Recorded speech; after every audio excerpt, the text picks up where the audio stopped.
Namaskar, very good afternoon. Dear learners, I, Dr. Renu Tomar, welcome you to CEC Live Lectures. Dear learners, we have been discussing about understanding organizational behavior for improving school management. Today, you are joining me in part 9 of the series of lectures on the same topic. Just to recap what we have done till now, we have talked about the main areas which are important as far as organization behavior is concerned. We have talked about nature and features of organization behavior. We have also talked about scope of organization behavior. In talking about scope of organization behavior, we have talked about why organization behavior is considered one of the most important aspects as far as the working of employees in the organization is concerned, what makes it important. We try to understand impact of personality on performance. We have also dealt with employee motivation. In that, we dealt with various theories related to motivation and how those are to be utilized by head of the educational institution. We have also talked about leadership and the theories which are relevant for the educational administrator, particularly with respect to the school administration. We have also discussed how to create effective teams and group, and we have also talked about different organizational structure, how they are to be studied, how they are to be managed. We have also talked about individual behavior, attitude and learning, and we have talked about perception also. In our last lecture, we talked about perception, and then we also talked about how the organization should be designed for making it perform better. When we talk about person in any organization, particularly in the educational organization, there the job satisfaction plays a most important role. Why does it play a most important role? Because here we are dealing with human component. That is why job satisfaction has to be ensured by every educational administrator. Now let us talk about that what are the basic components as far as the people are concerned, which as an educational administrator we should keep in mind. We should be knowing the personality, we should be knowing various theories of personality so that we are able to understand which personality has to be utilized at which place and which personalities can work together as far as the team working is concerned. We also need to understand as an administrator what psychological understanding of the individual is. We also need to understand, apart from the personality, what make people motivated? What are the job characteristics? Are we able to match job characteristics with the personality? Are we able to motivate the people accordingly? We also need to understand what organization structure is, how it should be structured so that it suits the working of the people, so that it makes the people more effective in working, so that the objective with which the organization has been settled, they are ensured by the people who are working for that. We as an administrator also should be having knowledge of work relationship, work motivation, so that we understand that how the work has to be arranged, how the work has to be divided so that the people can work effectively. We also as an administrator need to understand what work-life balance is or what stress is. Friends, it has been seen that if there is more level of stress in the organization or the being felt by the individual, then naturally that person is also affected, organization is affected and the work is affected. In our previous lecture, we talked about job design. What job design is? Job design is often called as work design or task design, and it is a process of assigning tasks to a job. That means ensuring interdependency of the task with other jobs is job design. It is to help and improve the employee relationship with the job in hand and increase the quality of the product or the services at the same time. That means as an administrator, we have to design the task so that the people become comfortable as far as the task is concerned. That means we will have to distribute the task and relate the task. Every micro task has to be matched with the performance in whatever. If the person is performing, that person needs to be given due credit for that. That person needs to be given due weightage for that. So job design is very important within an organization, and it is most important if we want to have the right standard of work as well as employee ethics.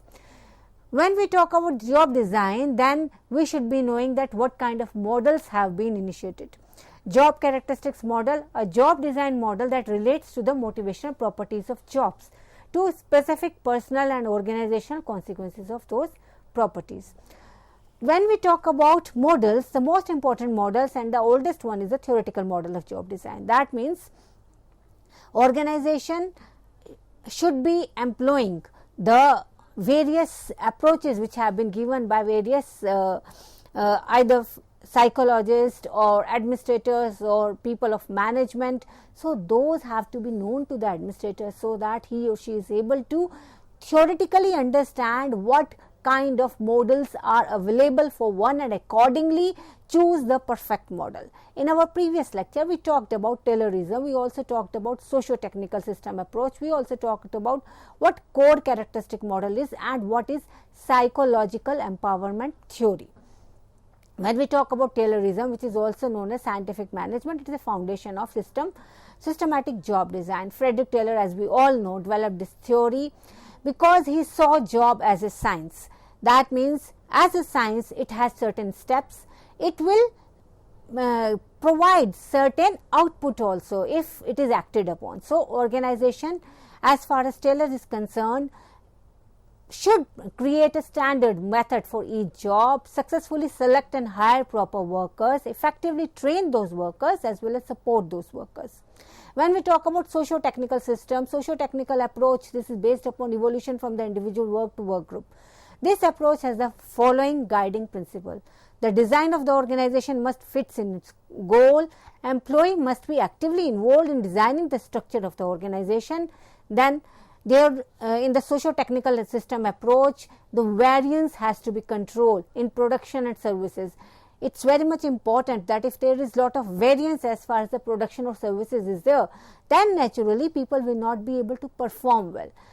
As far as socio-technical system approach is concerned, there are subsystems which have to be designed accordingly, relatively self-contained and recognized. Units of work has to be there. Recognizable units of work means that the units of work should be associated with performance variable, and those performance variables should be interlinked with performance relative person should be motivated also for performing. So at each level, the person, when having performed, he or she should be paid back, and there should be a support system which must fit in with the design of the organization. So design should allow for a high quality working life, and if there is some kind of a change which is introduced in the system, then that should continue to make necessary changing environmental pressures. As far as the core characteristic model is concerned, which is another modern design theory, this maintains 5 important job elements that motivate workers and performance, like skill variety. When we talk about core characteristic model, we should remember that if the workers and the performance is not linked, then naturally the workers will not be motivated enough. And with that, when we talk about performance, the most important thing is that the job should be interesting. To make it interesting, there should be skill variety. Then there should be task identity. If there is no identity given to the task, then there is going to be lot of chaos, and that chaos is going to affect the performance of the people. Then there has to be a task significance. Task significance means that we should have the task associated with certain significant variables. Then there has to be autonomy. Autonomy means the individual whosoever is performing the task, the person should be provided autonomy as to work according to one's own constraints as well as one's own strength.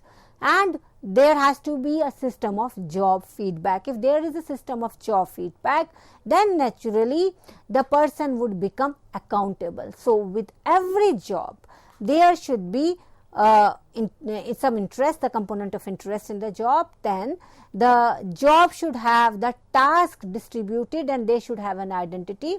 Then there has to be certain significance attached to every task, and The autonomy of the individual should also be kept in mind, and apart from that, the accountability is also very important thing. Accountability, for accountability there has to be routine job feedback. When we talk about individual elements, these were the elements of the job. When we talk about individual elements, because to have the best performance we have to match individual elements with the job which is to be performed by those individual. So those on individual element which lead to positive outcome, there are three psychological states. One is experienced meaningfulness, then there is experienced responsibility, then there is knowledge of result. These are the three psychological states which are very important if we want the individual to perform well. Then the person should be bringing along with him certain meaningfulness. Meaningfulness in the job will only come if the person has experience and exposure of the similar kind of job, and the person does have the zeal to prove his performance. Then there should be experienced responsibility. What does the experienced responsibility means?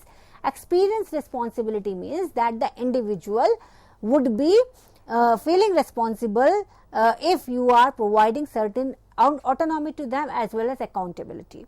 Then the person should be knowing what kind of results are to be expected from him or her. So knowledge of result, experience meaningfulness and experience responsibility, these are the three core components as far as the individual is concerned for making him perform better. Then there is another theory which has been given, which is psychological empowerment theory. What does psychological empowerment theory means? It means that there is distinction between empowering practices and cognitive motivational states. When individuals are aware of the impact they have, they benefit more than if they cannot attribute positive impact to any of the action. This is a well-known fact. So the person should be knowing that what kind of impact they are supposed to make. Only then they will be able to benefit more. If they are able to attribute with the positive impact to any of the actions, and they should be able to realize that they have made some positive impact.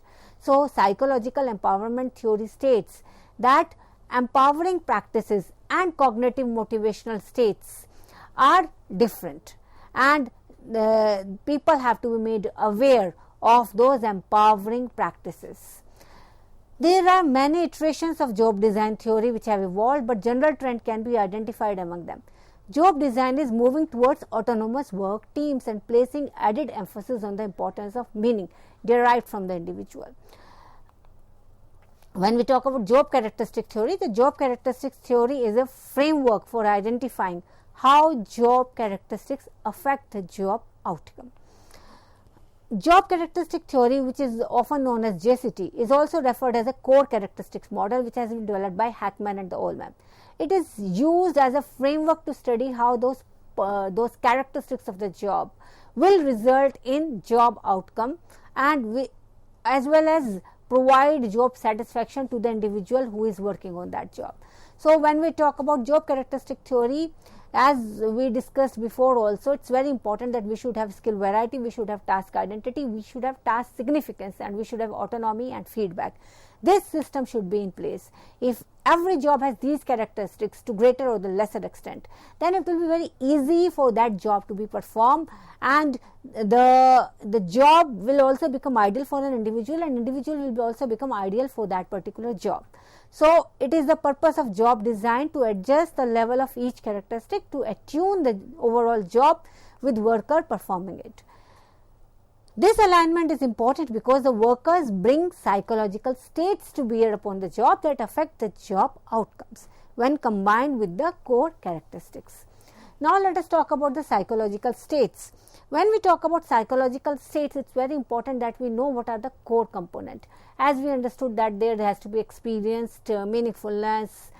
So skill variety, task significance, these characteristics which pertain to the work, they should be associated with the psychological states.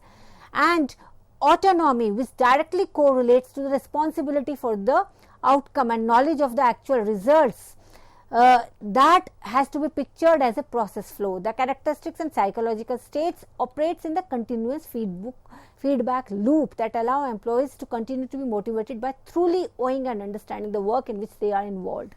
So, work outcome would be there if there is combination of core characteristics with the psychological state, then there is job satisfaction linked with it.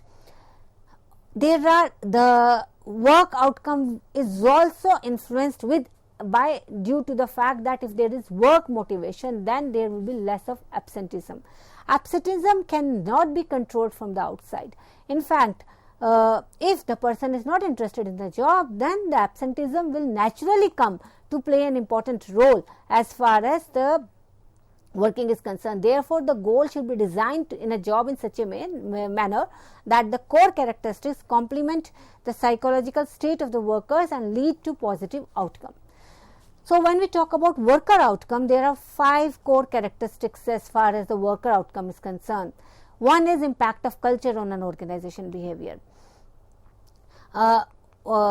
Impact of culture has to be controlled, because if the culture is not maintained positive for the objectives of the organization, then naturally the work will suffer. So, culture has dual role to play. One, that culture would control the working of the people, because if the people share the same kind of a culture who are involved in an organization. Secondly, if the people who are working, their culture as a group is same as that of an organization, even that is going to have an impact. So, culture in organization behavior tends to apply to different areas. Now, let us understand what is culture. Culture of the staff, culture of the workplace, are they different? Yes, they are different, because culture of the staff may be decided by the personal variable or the group variable or the group dynamics between the people, and culture of the workplace is often decided by the policies of the organization, the attitude of the leader, as well as the apart from the leadership, the motivational theories which are being utilized, or the motivation agendas which are being utilized by the leader. They are also very important. So, all of them are influenced. The presentation and the establishment of culture in the workplace is not always in the control of the management or the employee, and it is very much dynamic also. So, that has to be kept on as it is dynamic. So, as a leader, one needs to keep control of it and also update oneself as far as the change in that culture is, and also see to it that the culture keeps on moving in the desired direction. That means creating culture, the desired culture from the scratch is important, but maintaining that culture is more important in comparison to creating that culture. And the cultural trait, as far as concerned, they don't just remain in the organization, they influence not just the people who are working over there, not just the members who are working there, but also the stakeholders, as well as the economy of the organization is also impacted by the cultural atmosphere, whether the leader wants it or not. But he or she has to understand that the impact of culture is very important as far as the organization is concerned.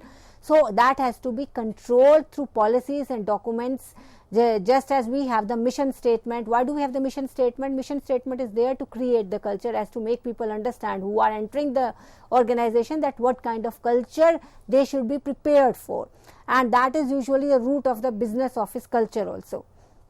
So, when we talk about organization behavior, it is very much important that as a leader, as an educational administrator, the school principal is aware of what kind of impact does the culture has as far as the organization is concerned, and how the dynamism impact it. So, friends, on this note, I, Dr. Renu Tomar, is signing off, as to join you back again in the next part of the series of lectures on organization behavior in school management. We shall be continuing from the same point where I am leaving it off, that is impact of culture on organization behavior, which is very much an important part of the scope of organization behavior, and the school leader should be aware of it, knowing it, so that he or she can use it for the benefit of the organization as well as benefit of the people who are involved, that is the group as well as the individuals.